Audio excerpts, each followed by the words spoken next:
Yo, what's going on, y'all? So I have a few more minutes, so let's get into a message from the Father. Father, please lead me to where you need me to be, for I know it's through you that all things are possible, and it's in your mighty and glorious name that I pray. Amen.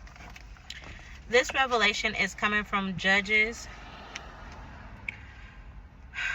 chapter 20, and it's entitled The Civil War. Then all the children of Israel went out, and the congregation was gathered together as one man, from Dan even to Beersheba, with the land of Gilead unto the Lord in Mizpah. And the chief of all the people, even all of the tribes of Israel, presented themselves in the assembly of the people of God, 400,000 footmen that drew sword. Now the children of Benjamin heard that the children of Israel were gone up to Mizpah. Then said to the children of Israel, Tell us, how was this wickedness? And the Levite, the husband of the woman that was slain, answered and said, I came to Gibeah that belongeth to Benjamin, I and my concubine to lodge. And the men of Gibeah rose against me and beset the house round about upon me by night, and thought to have me slain, and my concubine have they forced, that she is dead. And I took my concubine and cut her in pieces, and sent her throughout all the country of the inheritance of Israel, for they have committed lewdness and folly in Israel. Behold, ye all children of Israel, give here your advice and counsel. And all the people arose as one man, saying, We will not any of us go to his tent, neither will we any of us go into his house.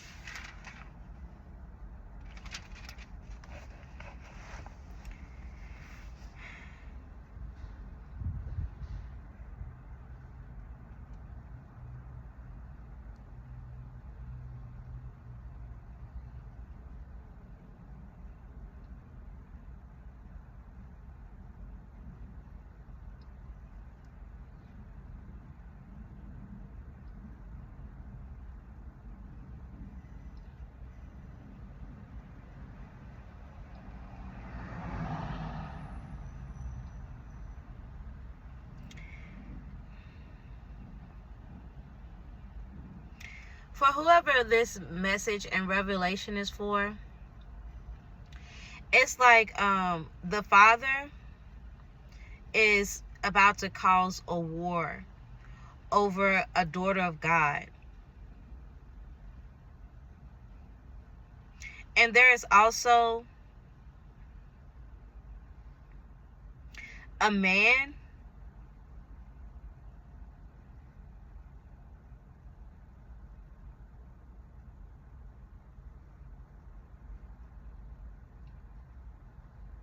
her husband is like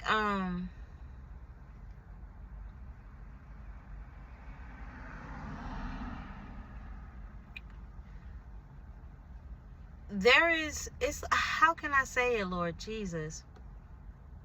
There is a woman who was forced to do something against her will, and it brought her some type of ending. Maybe she was forced to go be with a man, or for some, maybe even multiple men, but that doesn't have to be for all. But maybe she was forced to go be with a man, and this was unbeknownst to her.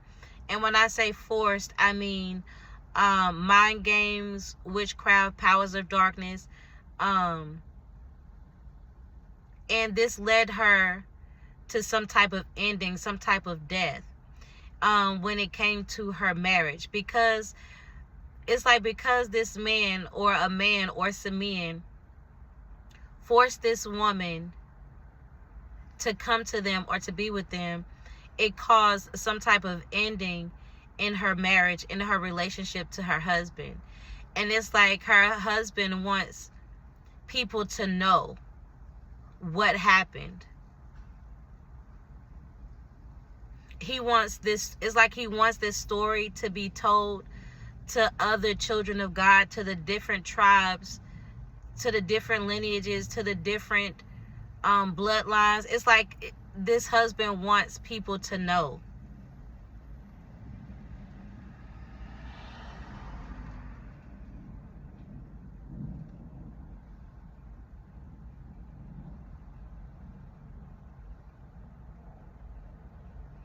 But the father is kind of like, whoever this man is, he hurt this husband, man. It's like he hurt his wife too, because of what she was forced to do with these other men, or by these other men. He ended up hurting her as well. And it's like the father is saying that there are going to be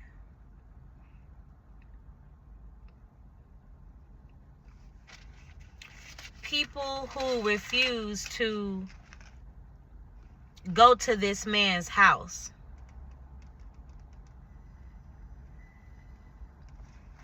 And what's coming to mind is the last message the father just had me to upload, where it's saying this man's home is going to be up under judgment. Whoever this husband man is, it's like he hurt his wife. There's something that he did to his wife to destroy her, to rip her apart. So I hear spread bad news or bad blood all around to different people, different children. It's like there's something that this husband man did in order to hurt his wife, to get the message across that she was with this other man or with these other men, but she was forced to do so. This was against her will. This had to do with the powers of darkness, some type of force. Okay, but this husband man ended up hurting this woman, this wife of his, in order to send some type of message. And now there are people who don't want to go to this man's home. They don't want to go to his house. And this is wise advice. This is good counsel.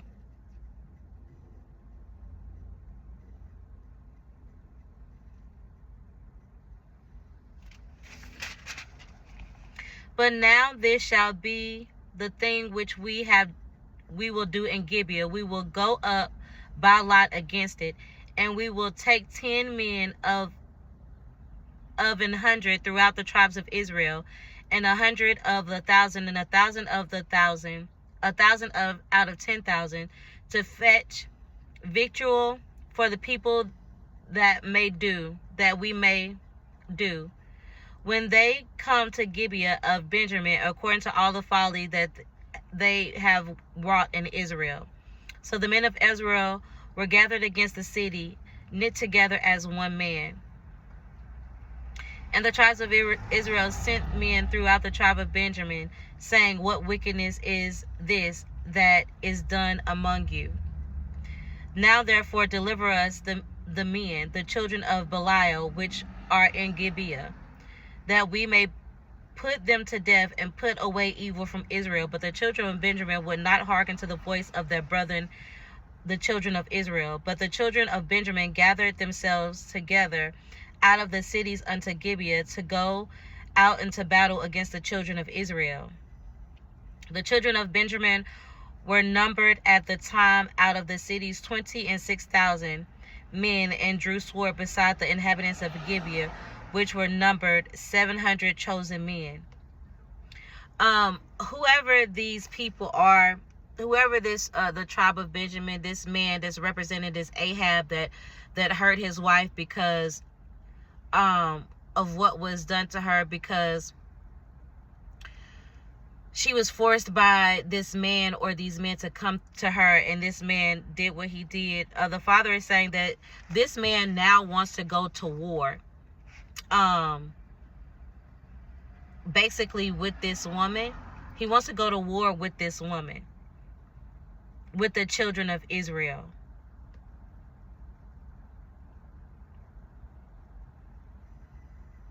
Because of the wrong that was done to her. Among all this people, there were 700 chosen men left-handed. Everyone could sling stones in hair breadth and not miss. And the men of Israel beside Benjamin were numbered 400,000 men that drew their sword, and these were men of war. And the children of Israel arose and went up to the house of God and asked counsel of God and said, which of us shall go up to the battle against the children of Benjamin? And the Lord said, Judah shall go up first. And the children of Israel rose up in the morning and encamped against Gibeah.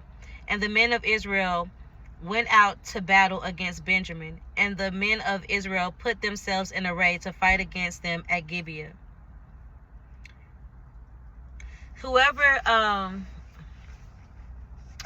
you are, it's like the one who is to be praised, daughter of God. It's like you are going to war with this man.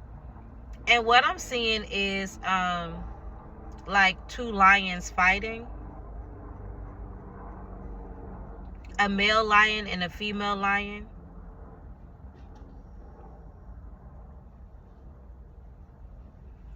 And the children of Benjamin came forth out of Gibeah and destroyed down to the ground the Israelites that day 22,000 men.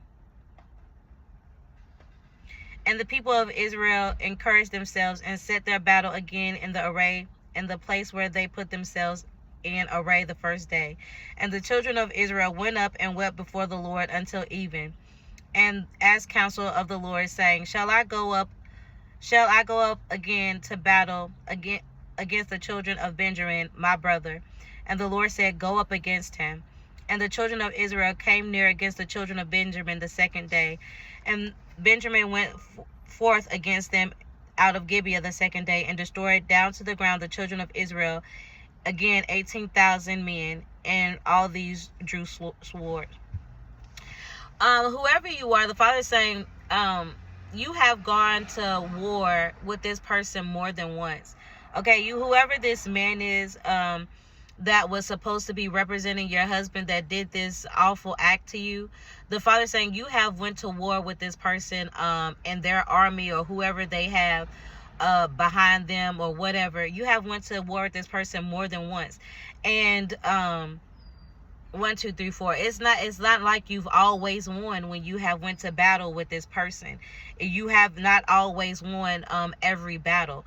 But what the Father is bringing to heart for me to say is, before I finish the scripture, is you might not have won every battle, but you are going to win this war.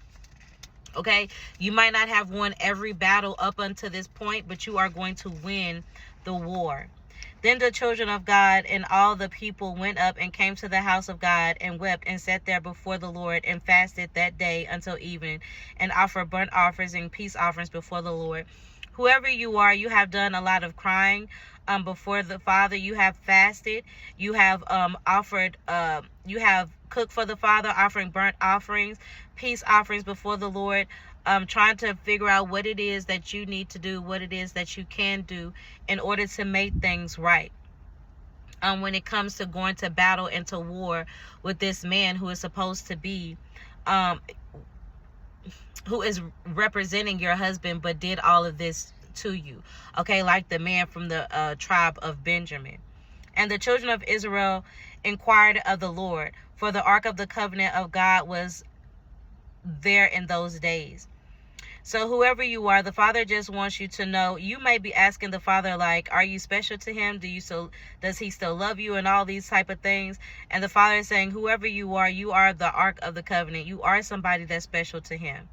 Okay, this is not something that you have to ask the Father about, but the Father just says, just so you know, you are the ark of the covenant. Okay. And Phinehas, the son of Eleazar, the son of Aaron, stood before it in those days, saying, Shall I again go out to battle against the children of Benjamin, my brother, or shall I cease? And the Lord said, Go up, for tomorrow I will deliver them into thine hand. Okay, so this is, I remember in the last message, or last revelation, the Father said that this person got 2 notices. Okay, this is the third one. The Father is saying the third time that you will go to battle with this person, and this time this person will be delivered into your hands. And Israel set liers and weights in wait round about Gibeah. And the children of Israel went up against the children of Benjamin on the third day, and put themselves in array against Gibeah as at other times. And the children of Benjamin went out against the people, and were drawn away from the city. And they began to smite of the people, and kill, as at other times, in the highways, of which one go up to the house of God, and the other to Gibeah in the field, about 30 men of Israel. And the children of Benjamin said, They are smitten down before us as at first. But the children of Israel said, Let us flee and draw them from the city unto the highways. And all the men of Israel rose up of their place, and put themselves in array. Baal Tamar and the leaders in wait for Israel came forth out of the places, even out of the meadows of Gibeah. And there came against Gibeah 10,000 chosen men of Israel, and the battle was sore. But they knew not that evil was near them. And the Lord smote Benjamin before Israel, and the children of Israel destroyed the Benjamites. That day 25,100 men all drew their sword. So the Father is saying, whoever you are, there is something that he is going to do with his hand, that is going to help you to destroy this man, the Benjamites and their tribe, this Ahab and their workers and their sons. Okay, the Father is saying there's something he's going to do with his hand that is going to leave them sore, that is going to have them hurt, that is going to cause you to be able to win this battle. Again, this is something that the Father said in the last message, in the last revelation. You are going to be able to tell that this was something that was done by the hand of the Lord. So the children of Benjamin saw that they were smitten, for the men of Israel gave place to the Benjamites, because they trusted unto the leaders and wait which they had set beside Gibeah. And the leaders in wait hasted and rushed upon Gibeah, and the leaders in wait drew themselves along, and smote the city and with the edge of the sword. Now there was an appointed sign between the men of Israel and the leaders in wait, and they should make a great flame with smoke rise up out of the city. And when the men of Israel retired in the battle, Benjamin began to smite and kill all the men of Israel, about 30 persons. For they said, Surely they are smitten down before us, as in the first battle. But when the flame began to arise up out of the city with a pillar of smoke, the Benjamites looked behind them, and behold, the flame of the city ascended up to heaven. And when the men of Israel turned again, the men of Benjamin were amazed, for they saw that evil was come upon them. Therefore they turned their backs before the men of Israel into the way of the wilderness. But the battle overtook them, and them which came out of the cities they destroyed in the midst of them. Thus they enclosed the Benjamites round about, and chased them, and throwed them down with ease over Gibeah towards sunrising. And there fell of Benjamin 18,000 men, and these were men of valor.